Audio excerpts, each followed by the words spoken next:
Hi guys, welcome back. I am Vivek Singhal from tradingwithvivek.com।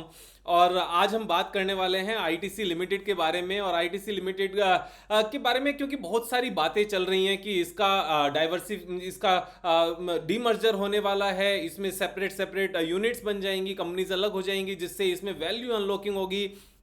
तो इस particular case में कैसे किया जाए और चार्ट पैटर्न्स क्या कहते हैं, बिजनेस में कैसी ग्रोथ नजर आती है, और अगर डाइवर्सिफिकेशन होता है तो एग्जैक्टली उस केस में हमें अपनी इन्वेस्टमेंट को कैसे लेकर चलना चाहिए। हमें पहले पैसे लगाने चाहिए डाइवर्सिफिकेशन से, मीन्स डीमर्जर से पहले पैसे लगाने चाहिए, डीमर्जर के बाद पैसे लगाने चाहिए। तो मैं इसमें मेरा क्या मानना है वो मैं बातें आपको बताता हूं और किस तरीके से हम इन चीजों को समझ सकते हैं। लेकिन जब मैं ये सारी बातें कर रहा हूं तो यहां पर मेरी आपको किसी भी तरह की राय नहीं है, मेरी किसी भी तरह की आपको रिकमेंडेशन नहीं है। All this is an educational video, ये पूरी एजुकेशनल वीडियो है।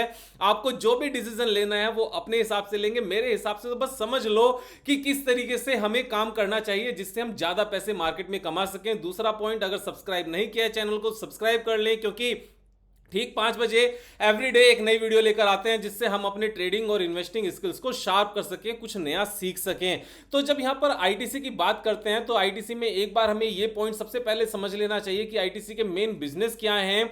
आईटीसी के मेन बिजनेस में जो रेवेन्यू का सबसे बड़ा पार्ट आता है वो सिगरेट से आता है। 45% ऑफ रेवेन्यू सिगरेट से आती है। यहां पर जैसे हम देख सकते हैं तो इनके जो अलग अलग ब्रांड्स हैं मैंने कभी यूज नहीं किए, सो आई डोंट नो कि किसका कैसा टेस्ट होता है कैसा नहीं होता है। लेकिन 45% इनका रेवेन्यू इससे आता है सिगरेट से। लेकिन 45% रेवेन्यू ही एक्चुअल में सिर्फ यही एक सेगमेंट हमारे टोटल प्रॉफिट का 84% हिस्सा बन जाती है, क्योंकि ये एक ज्यादा अच्छे मार्जिन वाला इनका प्रोडक्ट है। तो इसका मतलब ये हुआ कि जो बचा हुआ 55% रेवेन्यू है, 55% रेवेन्यू टोटल प्रॉफिट का सिर्फ और सिर्फ 16% ही लेकर आ पाता है। तो ये एक बिल्कुल ही डिफरेंट सिनेरियो है।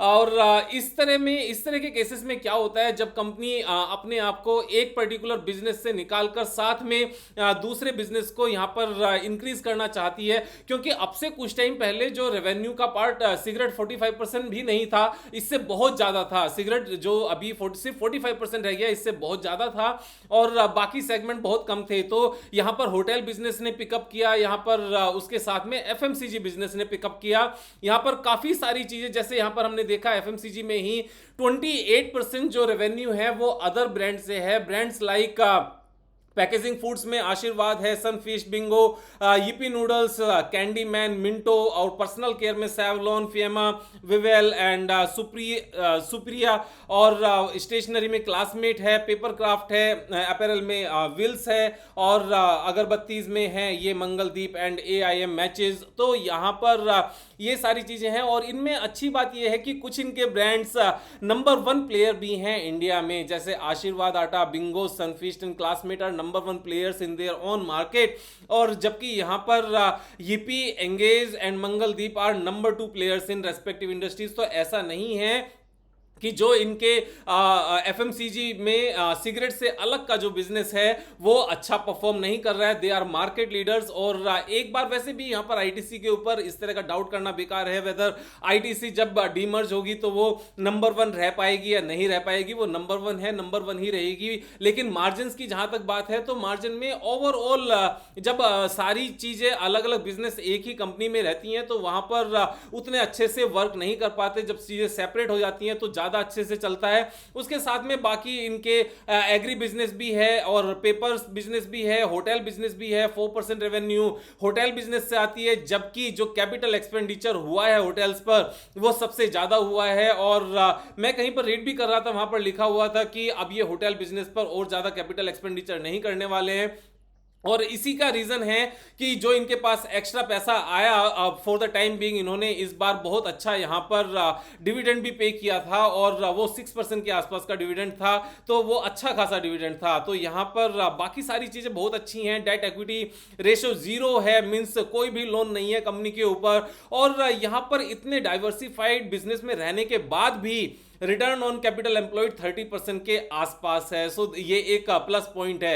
अब अगर हम पैकेजिंग फूड की बात करते हैं, ब्रांड्स की बात करते हैं, तो Sunfeast, Aashirvaad, Bingo and Kitchen of India, ये B Natural, Minto, Candyman, Gumon और फेबल और Sunbean, Wonderz milk, ITC, Master Chef and Farmland and Sunrise, ये सारे इनके फूड के ब्रांड्स हैं। एंड पर्सनल केयर के अलग ब्रांड इनके ब्रांड्स हैं, जैसे विल्स है या फिर ड्रीमा फिक है, फिएमा है, विवेल है, एंगेज है, सुप्रिया है और बहुत सारे ये नेम्स हैं। एजुकेशंस में भी हैं एंड किचन मैचेस एंड अगरबत्ती में भी हैं। तो यहाँ पर जो इनका एक पर्टिकुलर ये ब्रांड है जो आईटीसी मास्टर शेफ है, मैं इसको आपको बताना चाहता हूँ। जैसे यहाँ पर हम देखते हैं ना, तो ये एक तरह से रेडीमेड फूड में है कि आप सिर्फ और सिर्फ पैकेट खोलो, गर्म पानी में मिलाओ, गर्म करो एंड फूड तैयार। तो यहाँ पर सीधा टेस्ट निकल कर आता है। और इसके इन्होंने बहुत सारे इस तरह के प्रोडक्ट्स निकाले हुए हैं और ये एक आने वाले टाइम में ग्रोइंग बिजनेस है। इसी तरह की एक कंपनी है टेस्टी फूड, अगर आप उसको चेक करोगे, मैंने बहुत टाइम पहले उसको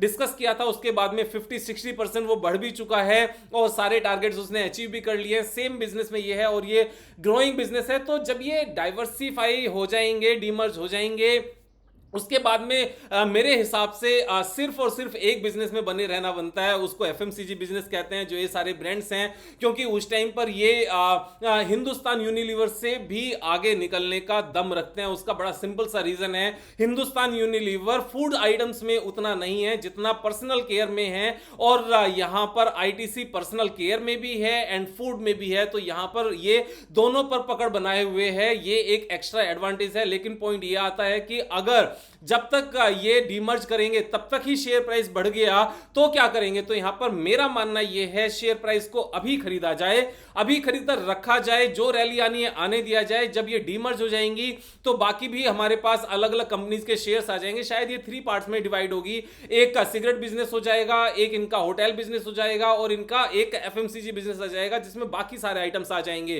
तो जो बाकी हमें सिगरेट बिजनेस की कंपनी के जो शेयर्स मिलेंगे और उस टाइम पर आफ्टर डीमर्जर और हमें होटल बिजनेस के शेयर्स मिलेंगे, उनको सेल कर दिया जाए और सेल करके उन सारे पैसों का एफएमसीजी ले लिया जाए।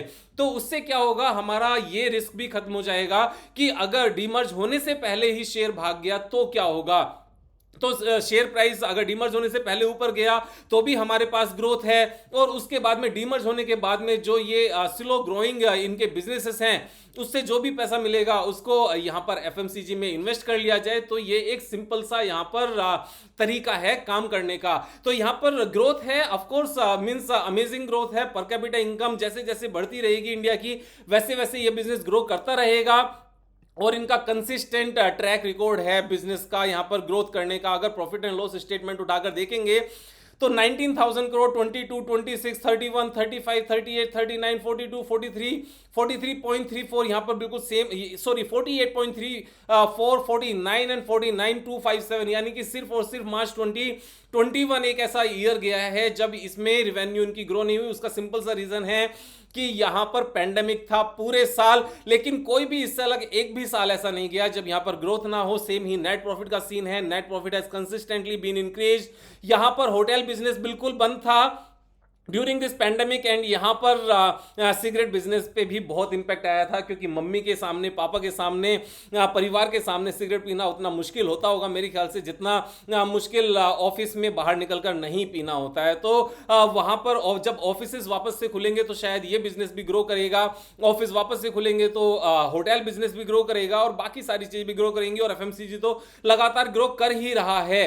तो इनका एक अच्छी पकड़ है। दूसरी अपनी सबसे इंपॉर्टेंट पॉइंट है कि जो रिजर्व 14,000 करोड़ यानी कि अपना पैसा था, वो इंक्रीज होते होते 59,000 करोड़ तक बन गया। इतने 4 टाइम्स हो चुका है, और 4 टाइम्स होने में सबसे अच्छी बात क्या है, इन्होंने कभी भी बोरोइंग को बढ़ावा नहीं दिया, इन्होंने कभी भी डेट नहीं लिए, ऑलमोस्ट जीरो डेट कंपनी है। एंड सीडब्ल्यूआईपी में लगातार ये अपनी जो कैपेसिटी है, अपना जो इनका बिजनेस है, उनको ग्रो करने के लिए लगातार कैपेसिटी इंक्रीज करते रहते हैं। सीडब्ल्यूआईपी जिसको कैपिटल वर्क इन प्रोग्रेस भी कहते हैं, तो वो भी यहां पर 4,000 करोड़ है। तो लगातार ये जब ऊपर मिक्स होता जाएगा, रेवेन्यू बढ़ती जाएगी। कैश फ्लो की सिंपल सी बात है कि जितना भी पैसा कमाते हैं सारा का सारा पैसा आता है, कोई बैड डेट नहीं है। शेयर होल्डिंग पैटर्न में अगर हम देखें तो एफआईए के पास यहां पर 11% है, DII के पास 42% है। एंड जो पब्लिक नजर आ रहा है ना ये 45%, ये एक्चुअल में पब्लिक नहीं है, ये प्रमोटर्स हैं। और प्रमोटर्स के पास यहाँ पर 24%, 4%, 1.26%, तो इन तीनों का टोटल अगर हम यहाँ पर करते हैं तो 30% आता है। 30% प्लस 12% प्लस 42%, यानी कि यहाँ पर सिर्फ और सिर्फ 15% ही रिटेल पब्लिक के पास है।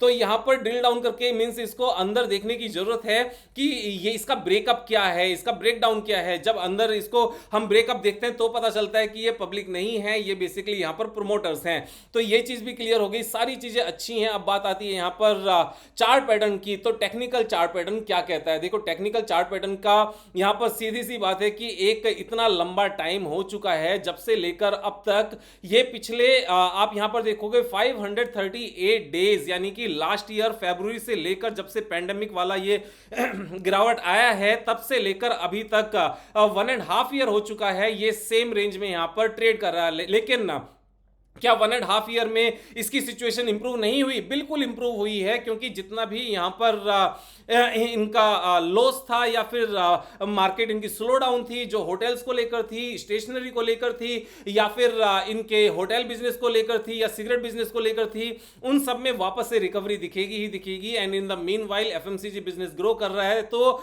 वो सारी चीजें अच्छी हैं। एक और इंपॉर्टेंट पॉइंट ये है कि यहां पर पैंडेमिक से पहले ही ये इतना नीचे आ चुका था कि उस टाइम पर ही ये अपने आप में एक अच्छा वैल्यू बाइंग थी। और अगर हम पिछले और लंबे टाइम तक इसको लेकर जाएं कि पिछले कितने सालों से ये सेम प्राइस पर है, यानी कि लास्ट टाइम ये सेम प्राइस पर कब ट्रेड कर रहा था तो ये प्राइस है हमारा 2013 का। 2013 से लेकर 2021 तक, यानी कि 8 इयर्स हो गए हैं कंपनी को सेम रेंज में ट्रेड करते हुए, यानी कि सेम प्राइस पर अवेलेबल है। और अगर हम यहां पर अप्रैल 13 का एक बार रिजल्ट देखें, यहां पर कंपनी की फाइनेंशियल सिचुएशन देखें, तो क्या निकल कर आता है? 2013 में जो कंपनी का अपना पैसा था वो कितना था? 22,000 करोड़। और अभी कितना पैसा है? 60,000 करोड़। तब कंपनी की जो फिक्स्ड एसेट्स थी वो कितनी थी? 12,000 करोड़। और 12,000 प्लस 2,000 यानी 14,000 करोड़। अभी कितनी है? 23 प्लस 4 यानी कि 27,000 करोड़। तो ये सारी सिचुएशंस यहां पर इंप्रूव हुई हैं। 2013 में कंपनी का नेट प्रॉफिट कितना था? 7600 करोड़। अभी लास्ट ईयर कितना था? 15,000 करोड़। अभी इमीडिएटली कितना हो जाएगा? शायद 16,000 करोड़ हो जाएगा, क्योंकि जिस रीजन से यहां पर प्रॉफिट कम हुआ है वो प्रॉफिट वापस से बढ़ जाएगा, तो ये इंक्रीज हो गया है। रेवेन्यू यहां पर कितनी थी? 31, और ये भी हमारी कितनी हो गई है? 50,000, 49,000। तो सारी चीजें इंप्रूव हुई हैं, इसी को कंसोलिडेशन कहते हैं, और इसी के चलते मार्केट में पैसा कमाया जाता है। अब यहां पर एक और टेक्निकल चार्ट पैटर्न भी डेवलप हो रहा है, जिसकी हमने पहले एक बार मैंने बात भी की थी, तो उसको रिवर्स यहां पर कप विद हैंडल पैटर्न यहां पर डेवलप हुआ है। और कप विद हैंडल पैटर्न में ये अपना कप है और यहां पर ये पूरा इसका हैंडल है। तो कप विद हैंडल पैटर्न का जो टारगेट हम निकालते हैं, जो मैक्सिमम डेप्थ होती है वहां से लेकर नेक लाइन तक, जो ब्रेक इवन जो ब्रेक यहां पर पॉइंट होता है, ब्रेकआउट पॉइंट होता है, वहां तक को हम मेजर करते हैं, उसको ऊपर प्लेस करते हैं, और उसका टारगेट जो हाईएस्ट पॉइंट होता है वो उसका टारगेट निकल कर आता है, जो एक्चुअल में बाई चांस इनका जो लाइफ टाइम हाई है उसी के पास है। तो यहां पर 212 का करंट मार्केट प्राइस है, और 212 से लेकर मार्केट में इस टारगेट तक अगर हम देखें तो ये 62% का है। यहां पर ये शायद काफी छोटा नजर आ रहा होगा इसको, तो मैं थोड़ा सा बिग कर देता हूं, तो बिग करने पर ये आपको साफ साफ नजर आएगा कि कितने परसेंट का यहां पर ये पोटेंशियल गेन नजर आता है। 62% का पोटेंशियल गेन नजर आता है। इंडिया की one of the best company में यहां पर वैल्यू अनलॉकिंग भी होगी, यहां पर सेम बिजनेस ग्रो भी करेंगे। अभी क्योंकि नीचे के लेवल पर शेयर प्राइस अवेलेबल है, तो यहां पर मेरा मानना यह है कि इसको मैं यहीं पर खरीदूं, और जितनी भी रैली डीमर्जर से पहले आएगी उसको डीमर्जर से पहले एंजॉय किया जाए। डीमर्जर के बाद जो जो शेयर्स हमें होटल बिजनेस के और सिगरेट बिजनेस के मिलेंगे वहां से निकाला जाए पैसे को, और सेम पैसे को यहां पर एफएमसीजी में इन्वेस्ट कर दिया जाए, और सारा पैसा फिर उसके बाद में चलने दिया जाए जब तक ये लाइफ टाइम हाई नहीं पहुंच जाता। लाइफ टाइम हाई के बाद सिनेरियो डिफरेंट होता है, उसके बाद अलग चार्ट पैटर्न्स जो बनेंगे तब काम करेंगे, लेकिन नेक्स्ट 1 ईयर में मेरे हिसाब से 62% का गेन देने का दम रखता है। तो 40% सीएजीआर की जब हम बात करते हैं, ये 40% से ज्यादा है, ऑफ कोर्स ज्यादा है। मेरा मन हमेशा यही होता है कि जब भी किसी चीज को डिस्कस किया जाए उसमें पोटेंशियल हो 40% सीएजीआर यहां पर मिलने की, और ये मैं आफ्टर टैक्स की बात कर रहा हूं, short term capital gain tax के बाद की बात कर रहा हूं। तो इतना पैसा मार्केट में बनता है, लेकिन सीख के बनता है। अब इतनी सारी चीजें मैंने यहां पर डिस्कस की है ना, इन सब चीजों को नोट नोट डाउन करो, यहाँ पर इनके नोट्स बनाओ कि विवेक भाई ने यहाँ पे क्या क्या डिस्कस किया था। नेक्स्ट टाइम जब नेक्स्ट वीडियो में कभी इन सारे पॉइंट्स को डिस्कस किया जाएगा इस तरह के, तो आप कोरिलेट कर पाओगे, उसी को सीरियस लर्निंग कहते हैं। आज की इस वीडियो में इतना ही। आप सब्सक्राइब नहीं किया तो सब्सक्राइब कर लेना, दोस्तों का शेयर कर लेना और मजे करना। Thank you so much, have a nice day.